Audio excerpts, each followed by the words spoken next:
Hello guys, welcome back. We are doing new series in which we are covering long answer type questions और उसी series के चलते आज हम second video कर रहे हैं. Alright, in every video we cover 2 questions. So let's see आज के questions क्या हैं. So question number 1 is how do you define personality? Explain any one approach to study personality. आपने type approach पढ़ी है, ठीक है, और ट्रेट अप्रोच पढ़ी है. तो वो बोल रहे हैं कि कोई एक अप्रोच आपको एक्सप्लेन करनी है. ऑफ कोर्स ये सारे 6 मार्क्स के क्वेश्चंस हैं, ठीक है. I forget to write here. और ये सारे क्वेश्चंस आपके प्रीवियस क्वेश्चन पेपर से लिए हुए हैं. So don't worry. I am going to tell you how to answer the questions, कैसे आपको पॉइंट वाइज आंसर करना है. सो अगर आपने प्रीवियस वीडियो देखी है तो आपको पता होगा कि इसमें हम क्या लिखने वाले हैं. How do you define personality. Same question को उन्होंने इससे प्रीवियस वाले टाइम पे कैसे पूछा था वो देखिए. ये देखिए, यहां उन्होंने पूछा था discuss how efforts have been made to categorize people into personality types since Asian times. तो यहाँ डायरेक्टली आपको पर्सनालिटी टाइप्स उन्होंने बोला है कि आपको टाइप्स के पर्सनालिटी टाइप थ्योरी ही देनी है, ट्रेड थ्योरी के बारे में बात नहीं करना. अब इसी क्वेश्चन को थोड़ा घुमा फिरा के उन्होंने पूछा है, लेकिन answer is going to be same. Okay, अब उन्होंने आपको डेफिनेशन पूछ ली है पर्सनालिटी की और आपको बोला है कि कोई भी एक अप्रोच, चाहे टाइप अप्रोच चाहे ट्रेट अप्रोच, आप पर्सनालिटी की बता दीजिए. तो इसको कैसे आंसर करेंगे. पहले हम personality, how do you define personality. पहले तो आप पर्सनालिटी का डेफिनेशन देंगे. Personality refers to the relatively enduring characteristics of a person that's make him or her distinct from other. ऐसे पर्सनालिटी हमारे कुछ कैरेक्टरिस्टिक्स जो हमें दूसरों से अलग बनाते हैं, ठीक है. टाइप अप्रोच के बारे में फिर आप, क्योंकि उन्होंने आपसे पूछा है, हम इसमें टाइप अप्रोच, उन्होंने कोई भी एक अप्रोच बोला है. आप ट्रेट अप्रोच अगर कंफर्टेबल है लिखने में आप वो भी लिख सकते हैं, लेकिन हम टाइप अप्रोच मैंने इसलिए लिखा है क्योंकि it's very very easy to learn. बहुत आपको पॉइंट्स में इजीली लर्न हो जाएगा and it's not that difficult, right. Type approach में आप हिपोक्रेट्स की टाइपोलॉजी के बारे में बात कर देंगे. इसमें 4 नाम याद करने बस आपको: sanguine, phlegmatic, melancholic and choleric, right. Then you will write about चक्र संहिता जो आयुर्वेद के हिसाब से है. 3 ह्यूमरल एलिमेंट जिसको त्रिदोषा बोला गया है, उससे कैसे वत पित्त काफ के हिसाब से डिवाइड किया है. टाइपोलॉजी जो त्रिगुणा के बेस पे है वो सत्व रजस तमस है. सत्व में आपको सिर्फ इनके कुछ कुछ वो लिखने हैं, ट्रेट्स लिखने हैं. जैसे सत्व जिसमें हाई होता है क्लीननेस, ट्रूथफुलनेस, ड्यूटीफुलनेस, डिटैचमेंट, डिसिप्लिन. मैंने यहाँ पे ये सारे इसलिए लिखे हैं कि अगर आप ये सारे पॉइंट्स याद करोगे तब जाके आपको उसमें क्लीनिनेस, ट्रूथफुलनेस या डिसिप्लिन 3 चीजें याद रह जाएं. तो आप 3 चीजें लिख देना, ठीक है. लेकिन याद करते टाइम आप ये सारी लाइन, सारे जितने भी है ना, 1 2 3 4 5, ये 5 के 5 आप याद करना, ठीक है. बिकॉज पेपर तक आते आते लिखने के टाइम तक शायद आपको 3 ही याद रहे, और अगर 3 ही याद करोगे तो क्या ही लिखोगे उसमें. रजस गुण मतलब जिसमें हाई इंटेंसिटी होती है एक्टिविटी की, सेंस ऑफ ग्रेटिफिकेशन होता है, डिससैटिस्फैक्शन, एनवी फॉर अदर्स, दूसरों से जेलस करते हैं, मटीरियलिस्टिक मेंटालिटी होती है, ठीक है, सब इकट्ठा करना उनको. तमस गुण जिसमें हाई होता है एंगर, इग्नोरेंस होती है, डिप्रेशन, लेजीनेस, ठीक है, फीलिंग ऑफ हेल्पनेस होती है, और प्रोक्रेस्टिनेट बहुत ज्यादा करते हैं.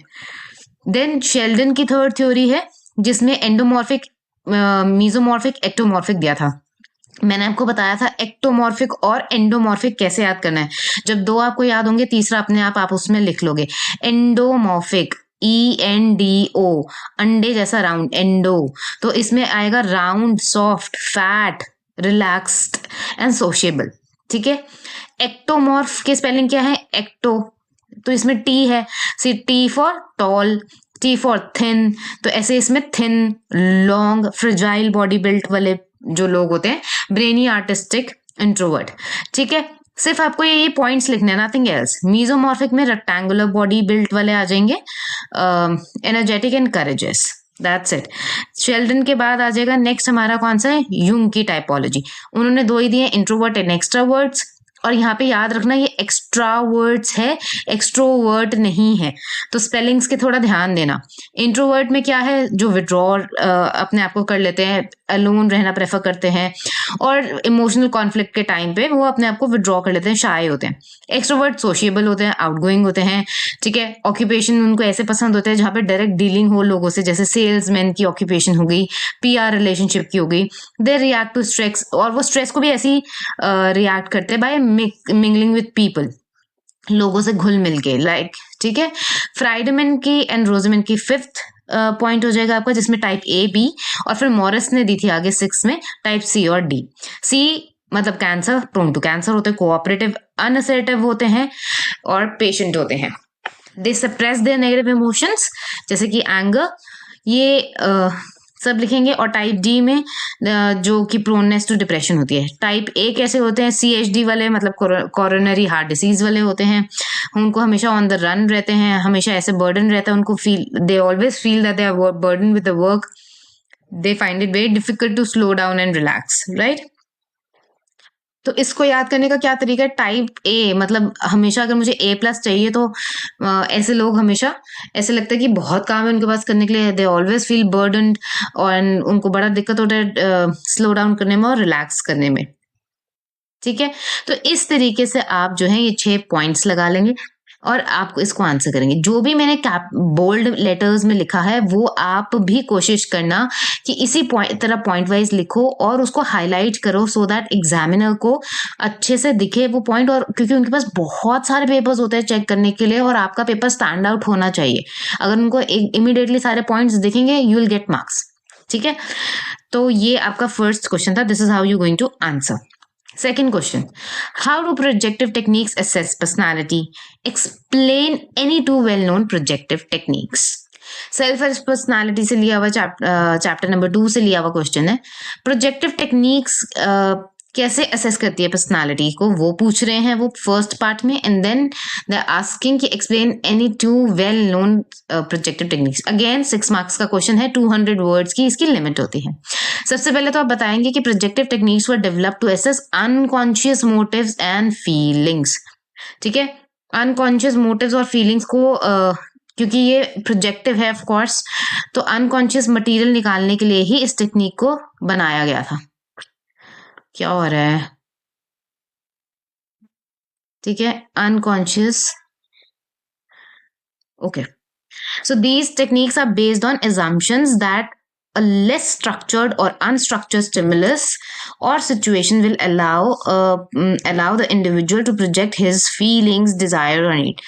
तो इनको लगता था कि जितने भी अनस्ट्रक्चर्ड स्टिमुलस है, क्योंकि प्रोजेक्टिव टेस्ट में आपके रोशाक टेस्ट आता है, TAT आता है, सेंटेंस कंप्लीशन टेस्ट आता है, ठीक है। तो जितने भी टेस्ट है उनमें काफी लेस स्ट्रक्चर्ड स्टिमुलस है, रोशाक में तो लेस स्ट्रक्चर्ड है, अनस्ट्रक्चर्ड भी कह सकते हैं उसको।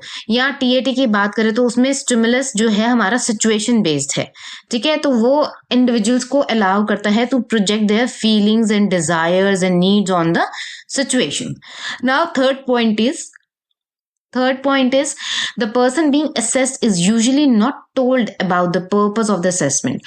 Of course जो प्रोजेक्टिव टेस्ट में, क्योंकि ये सब्जेक्टिव है ना, मतलब ऐसा नहीं है डायरेक्टली कुछ उनको समझ नहीं आएगा कि हम उनका क्या असेसमेंट करना चाह रहे हैं, क्या जानना चाह रहे हैं। तो इसमें पर्पस ऑफ असेसमेंट उनको हम नहीं बताते हैं, मेथड क्या है, स्कोरिंग मेथड और स्कोरिंग इंटरप्रिटेशन, ये सब उनको बताने का तो कोई मतलब नहीं है अपने सब्जेक्ट्स को, ठीक है। तो ये सब हम उनको नहीं बताते हैं। पर्सन को सिर्फ ये इन्फॉर्म किया जाता है that there is no correct or incorrect responses. यहाँ पे कोई करेक्ट और इनकरेक्ट रिस्पॉन्सेज नहीं है, आपको जो सही लगता है, जैसे सही लगता है आप वो वैसे आंसर कर दो।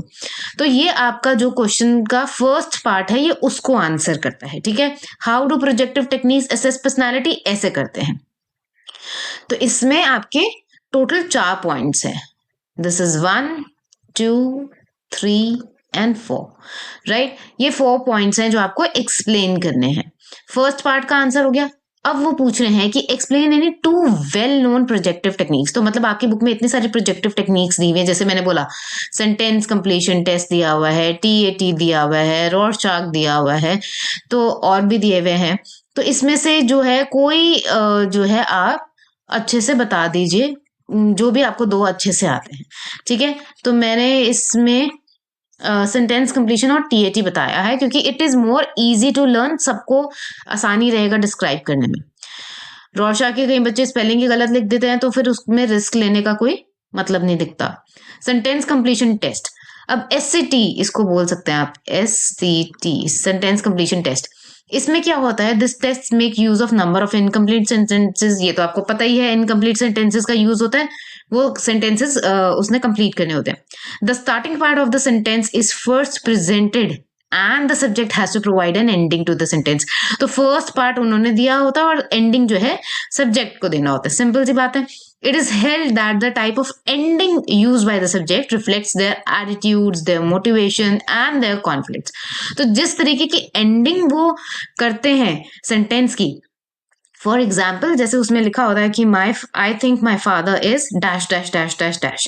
अब जिस तरीके की वो एंडिंग करेंगे, जो आपके सब्जेक्ट होंगे जिन पे आप ये लगा रहे हैं, सेंटेंस कंप्लीशन टेस्ट करने को दे रहे हैं, वो एंडिंग बताएगा कि उन रिफ्लेक्ट करेगा उनका एटीट्यूड, उनकी मोटिवेशन या उनके कॉन्फ्लिक्ट्स क्या है। अगर कोई फादर फिगर से कॉन्फ्लिक्ट है या कोई मदर से कॉन्फ्लिक्ट है, किसी मैरिज को लेके कोई कॉन्फ्लिक्ट है, उसमें बहुत सारे सेंटेंसेस होते हैं ऐसे ही आधे अधूरे से, ठीक है। और जो बाकी के सेंटेंसेस मतलब fill in the blanks type, तो not fill in the blanks but half sentence का first part as they said कि प्रेजेंट कर होता है और जो एंडिंग होता है वो उनको लिखना होता है। So this is how sentence completion test, very easy, ठीक है। देन सेकंड उन्होंने दो डिफाइन करने के लिए बोला, सेकंड हमने किया है TAT, थीमेटिक एप्रिसिएशन टेस्ट। ये सबसे पहले पॉइंट तो आप लिख देंगे डेवलप्ड बाय मॉर्गन एंड मूरे। चलो जी, फर्स्ट पॉइंट हो गया। आज ये टेढ़ा टेढ़ा क्यों चल रहा है, ठीक है। सो फर्स्ट पॉइंट हो गया आपका कि किसने डेवलप किया। सेकंड, 30 इसमें black and white picture cards होते हैं और जिसमें से एक ब्लैंक कार्ड होता है जो हम सबसे एंड में दिखाते हैं, ठीक है। Each picture card depicts one or more people in the variety of situation. TAT जो है में 30 कार्ड्स होते हैं, उसमें हर कार्ड में क्या होता है, variety of situation, different different situation में लोगों को दिखाया होता है, मतलब एक लोग हो सकते हैं, दो लोग हो सकते हैं, डिफरेंट डिफरेंट सिचुएशन में, ठीक है। Some cards are use with adult male, कुछ कार्ड्स एडल्ट मेल्स के साथ यूज होते हैं, कुछ फीमेल्स के साथ यूज होते हैं, कुछ बॉयज के साथ यूज होते हैं, कुछ गर्ल्स के साथ यूज होते हैं और कुछ जो है कॉम्बिनेशन में यूज होते हैं, मतलब मिक्स, मिले जुले यूज करते हैं, सिंपल सी बात है, ठीक है। देन नेक्स्ट हम इसमें लिखेंगे कि subject is asked to tell a story describing the situation. तो सब्जेक्ट को हम क्या बोलते हैं, वो कार्ड दिखाते हैं और उनको बोलते हैं कि एक स्टोरी डिस्क्राइब करो इस सिचुएशन के ऊपर जो आपको कार्ड में दिख रही है। मान लो कि एक कार्ड है, उसमें जो है एक अगर चाइल्ड का केस है, ठीक है, मान लो हम चाइल्ड वाला उसको दिखा रहे हैं, तो एक बच्चा बैठ के सितार बजा रहा है, ठीक है, या बजा रहे हैं या उसने सितार पकड़ा हुआ है, कुछ ऐसे करके कार्ड है। अब उससे हम ये तीन क्वेश्चन पूछेंगे और उसको बोलेंगे एक स्टोरी जो है आप पूरा लिखो। आपको 3 चीजें बतानी है कार्ड को देख के। पहली चीज, what led up to the situation, what is happening in the moment, अभी इस मोमेंट में इस सिचुएशन में क्या हो रहा है और किस वजह से ये बात यहाँ तक पहुंची, यहाँ तक सिचुएशन पहुंची, पहली चीज। दूसरा question, what will happen in the future, future में क्या होगा, ठीक है। तीसरा question, what characters are feeling and thinking, तो जो भी अभी जैसे यहाँ पे एक ही कैरेक्टर है, हमने बताया कि यहाँ पे चाइल्ड है, ठीक है। सो एक कैरेक्टर है तो एक, अगर मान लो एक मेल है, एक फीमेल कैरेक्टर है, तो वो दोनों, या जितने भी कैरेक्टर है, तो वो जो कैरेक्टर है, what are they feeling and what are they thinking, वो क्या सोच रहे हैं, वो क्या फील कर रहे हैं।